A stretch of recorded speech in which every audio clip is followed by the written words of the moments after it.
A spaceship on an important mission has crashed on the moon and the situation is dire. Oxygen levels are declining, engines are down, a crew member is hurt, and they're too far from the research station. When Dr. Song awakens, she falls from her seat and notices the water, which means there's a leak. She wants to fix it, but when she looks out, she discovers the spaceship is resting on the edge of a massive chasm. This all started a few weeks ago. The year is 2075 and Earth is going through a serious water shortage.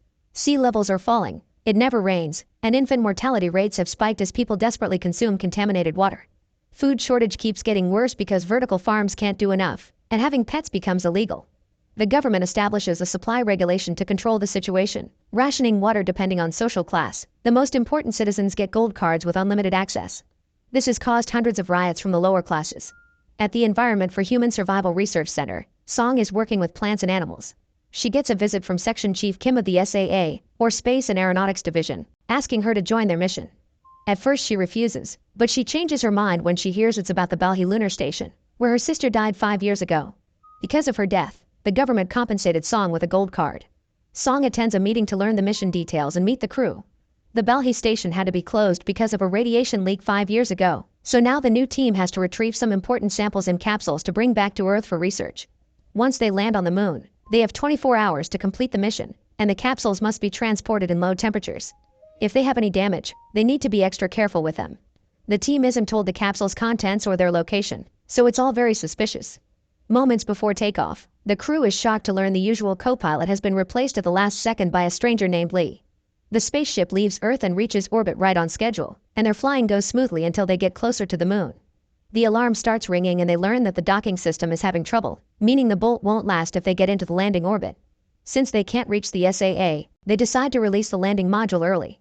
Unfortunately, the main engine won't ignite and they have to change to thrust controls, which don't work either. The spaceship crashes on the ground and slides down until it gets stuck upside down on the edge of a chasm. Back to the beginning, the crew suits up and tries to open the door, which causes the ship to slide down a little more. Some furniture starts falling and the crew dodges it, but it breaks a window instead. Song slips out and manages to hold on at the last second, and the others carefully grab her hand to bring her back inside. Afterward they get out only to watch the spaceship slide down and fall into the abyss. There's no communication with the SAA and the station is a little over 7 kilometers away, but considering the limited oxygen, they have no choice but to start walking toward Balhi. Moments later, Huang collapses because of his punctured lungs. His suit is out of water, but when the others try to give him some, Huang stops them and throws up blood before dying. The crew decides they'll pick up his body later when they get rescued and keep moving after leaving a vial of water in the guy's hand. By the time they make it to the station, their oxygen levels are at 1%, so they hurry inside on the verge of collapse and shut the airlock just in time. Then a flashback reveals Song in her old lab trying to decrypt a message left by her sister. An old conversation helps her guess the password is silent C in Latin, and once the message is decoded, it reads "Find Luna." Later she asked Huang about it and he explained that Luna is the data storage at Balhi Station. In the present, the crew recharges their oxygen supplies before going out to explore the station. Since it's dark, their first goal is to find the power supply. As they walk through the hallway, they're shocked to find a body on the ground. There have been many attempts to break out into the station since it was shut down, and the suit and weapon indicate the man is a mercenary, probably working for the resource mafia. A quick scan indicates he drowned, which doesn't make sense. As they continue to wander, the crew gets another surprise: the radiation levels are normal. Song is getting too suspicious of the government's lies and wants to do an autopsy on the mercenary to check for any potential danger they may encounter, but Captain Han orders her to keep moving. Eventually the team reaches the main hub and turns on the power. The communication system is still down, but the radiation levels are okay and there's plenty of oxygen, so they take off their helmets and activate the air filtration system in the rest of the base. Afterward they examine a map of the base and discover some red areas that require level 1 authorization and were closed because of the supposed radiation contamination. There are 3 storage areas and 8 gates, so Han decides to split the group into 3 teams. Han's team reaches storage 1 but the door won't open, so they have to force it by hand. They only get to open it a few inches before an arm falls through, and when they open it completely, they find all the bodies of the previous crew. They're in the same state as the mercenary, so they didn't die from radiation either. There are blood handprints on the walls indicating the crew tried to escape, but it seems the area was shut down in an emergency. This means the crew died after the shutdown and not before, as the government said. Afterward, Han's team enters storage 1 and notices someone had already been there. There are some capsules on the ground but they're all empty. Song's team heads to storage 3, but they stop when they find a strange biosignature on the scanner. Since it's moving alone, it can't be a crew member, so Chief Gong decides to investigate and tells his teammates to wait. Since this is getting too weird, Lee tells Song that she was right to be suspicious and offers to cover for her while she heads off to the infirmary to find the medical records. As soon as she's gone, Lee enters storage 3 to discover the power isn't working here and the capsules are empty. He accidentally drops his flashlight, and when he reaches under the furniture to retrieve it, something takes the flashlight away. After the initial shock, Lee tries again, only to find a capsule full of water. Meanwhile, the team heading to storage 2 finds some creepy drawings on the ceiling. This storage door won't open either, so they have to hack the lock. Once inside, they discover that someone already searched the place and the remaining capsules are empty. There are bodies on the ground, but this wasn't radiation death either because the levels are fine. When he looks more closely, Suchin realizes one of the bodies is holding a capsule. When he pulls it from the stiff fingers, he accidentally presses the body's chest and causes it to cough up a strange spore that enters Suchin's eyes. The capsule he grabbed is empty too, so the team begins heading back. On his way out, Suchin feels strange and water droplets can be seen moving under his skin as he starts hallucinating things like a starfish on the wall. Another flashback reveals that before the mission, Song had already been researching the Belhi station and noticed a weird sign. Later, Kim surprised her by saying that the sign wasn't on the door, it was on the floor. In the present, Song gets a message from Gong telling her that he lost the weird signal and he's going back, so she has no choice but to return without finding the symbol. When she makes it to the storage, she finds Lee at the door and sees how suddenly something pulls him back into the room. Song immediately goes inside and discovers Lee being choked against the ceiling. Once he's dead, the mysterious entity drops Lee on the floor and takes the capsule away. When Song tries to take a closer look, the entity disappears. At that moment, Gong returns and calls the rest of the crew. Dr. Hong inspects the body and discovers Lee has fractures all over, which matches Song's weird story. Han is still suspicious, so he watches the footage from Song's body cam, confirming the existence of the strange entity. They move the furniture where it was hidden and discover a very long vent system, so they must decide of searching it.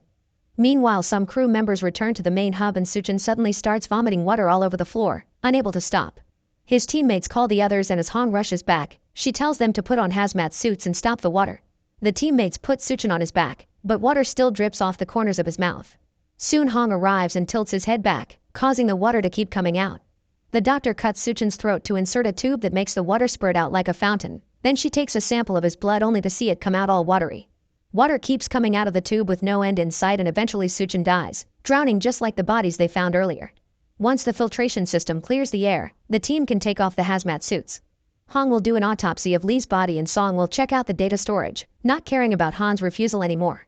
The other crew members want to quit because it's become too dangerous, but Han announces the mission is still on and takes some men with him to search for the entity while telling the rest to re-establish communications at any cost. Han's team enters the vents and finds the same creepy drawings on the walls. Suddenly their scanner finds a biosignal approaching them, however it seems to be in another part of the facility because it passes right over them. The team tries to follow the same direction and comes across a door, but it's locked. At that moment they get a call from the men in the main hub saying they made progress with the comms, so the team decides to go back.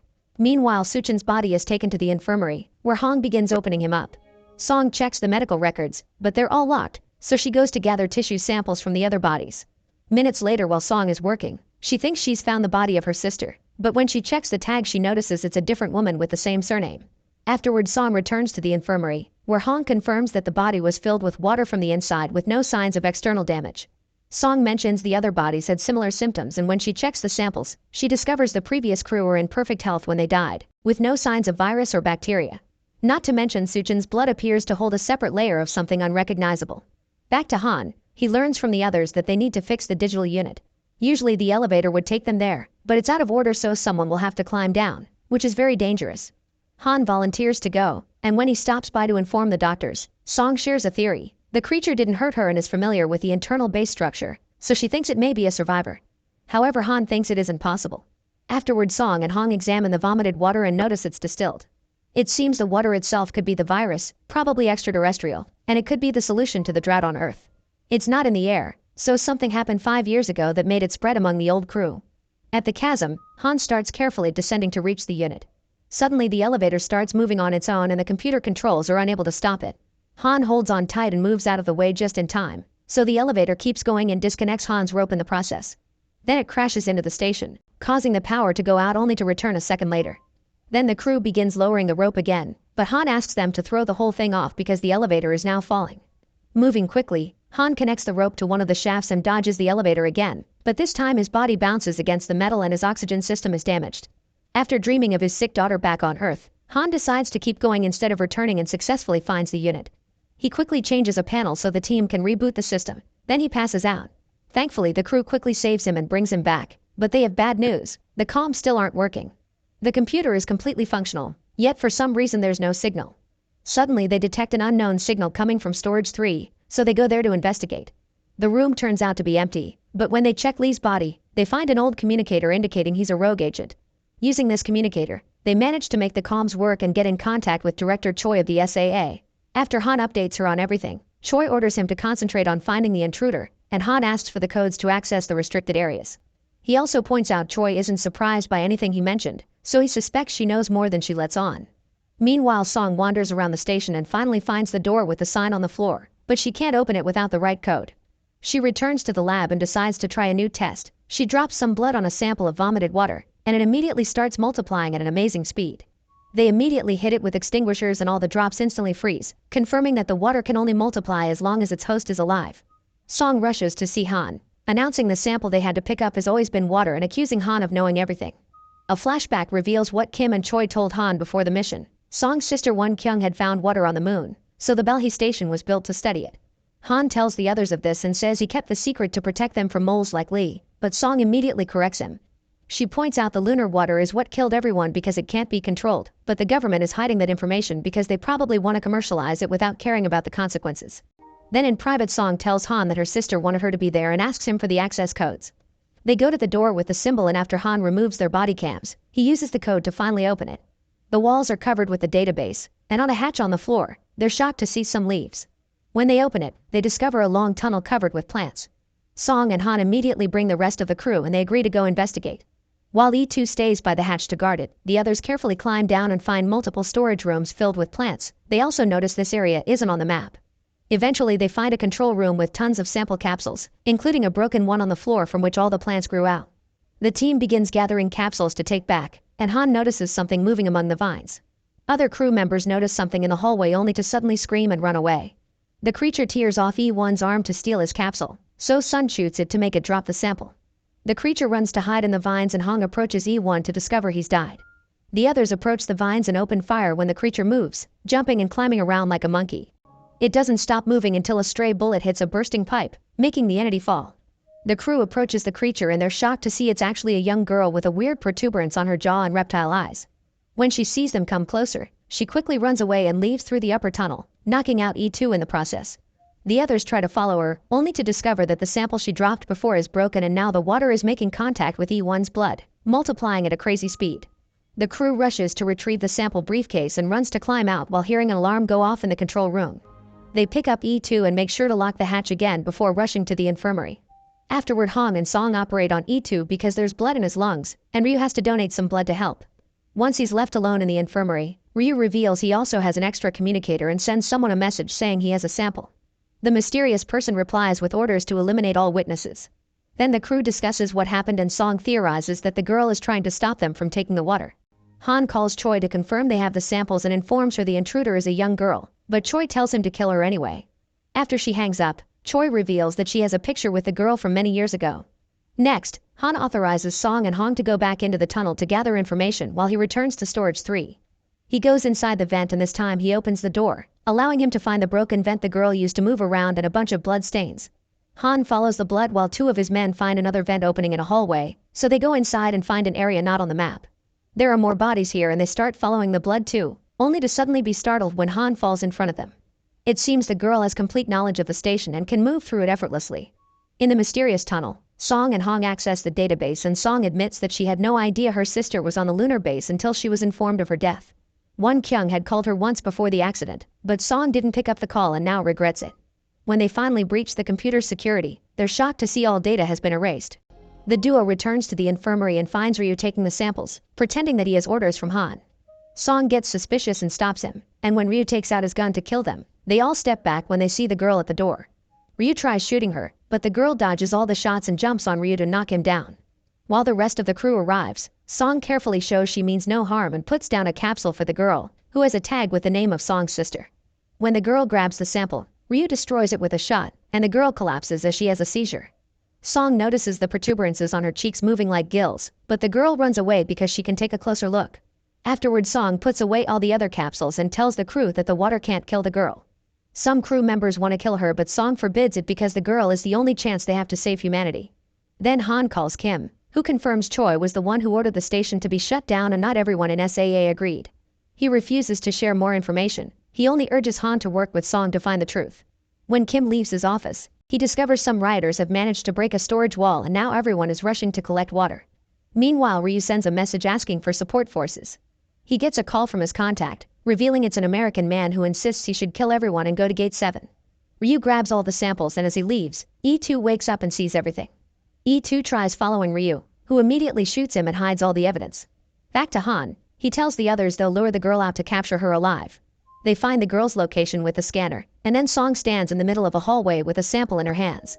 Suddenly the girl comes out of the vents, so Song puts down the sample and begins walking away. Han closes the first gate and drags Song out so he can close the other one, causing the girl to run out and get her leg caught in the door. Song tries to help her and as the girl bites her, she reveals a tag on her neck that says Luna 073. When Song calls her that, the girl starts crying, and Han shoots her with a sedative. Then Song opens the door and rushes to comfort the poor girl. At that moment, Ryu activates closure for all the gates from the main terminal. Luna panics and rushes to escape through a vent, so Song grabs the sample and follows her right before the gate closes between her and the team. Hong is locked up in the infirmary and when she checks on the samples, she finds E2's body inside the freezer, so she informs the others. Sun runs to go through an entrance right before the gate comes down, so he starts making his way to the command center. Han and Gong manage to run through a few doors as well, but soon they also get stuck so they decide to take the vents. In the meantime, Song moves through the vents. Her map is broken and she can't contact the others, but Luna waits for her to show her the way. After lots of wandering, Song finds an office that Luna transformed into her personal hideout. There are drawings on the walls, a bunch of capsules, and pictures of the old crew including one Kyung. Song shares some candy with Luna and after the girl falls asleep, Song finally finds the missing data brick. She connects it to a computer and watches a video called Water Response Test, in which the previous crew tested the lunar water on a fish. The little animal survived and the water filled a small tank. There's also a video called Luna and Song is horrified to discover the previous crew had done genetic experiments on human clones. Whenever a Luna died to another failed test, they would bring out a new one, making the number on her name go up with each test. The current Luna is the 73rd clone and the only one who survived. The next video is from one Kyung, who explains she did all this to save humanity but isn't proud of it. Then Song injects Luna with the water sample, which instantly heals her wounds. At the same time, Hong escapes the infirmary through the vents and after wandering for a while, she's shocked to discover a storage with hundreds of Lunas in bags. She screams when someone touches her, but it's just Han. Together they find a door at the end of storage that takes them near to the control room, but they'll have to use the vents to access it. Meanwhile, Sun makes it to the command center, only for Ryu to welcome him with his gun out. Ryu pushes Sun and shoots him once before checking the map, allowing Sun to jump on him and disarm him to then start a fight. The men struggle for a while and once Ryu manages to push Sun off, he retrieves his gun and shoots Sun again. Noticing he's fallen next to the suitcase, Sun retrieves a sample before he gets shot once more, causing the capsule to fall and break. Ryu locks Sun up and watches how the water starts multiplying with his blood. Sun gets infected and after hallucinating a starfish, he starts throwing up huge amounts of water before drowning to death. Then Ryu tries to turn on the air filtration system, only to discover an anomaly in the pressure system. This is caused by the water in the plant rooms, which has spread and flooded the area. Ryu ignores the warning and opens the filtration system anyway, giving the water room to keep on growing. At that moment, Han and Hong drop down from the vent and find Sun's body but no Ryu in sight. Han immediately opens all the gates, and now the water has even more room to keep on expanding. Gong is still in the vents and eventually finds Luna's hideout.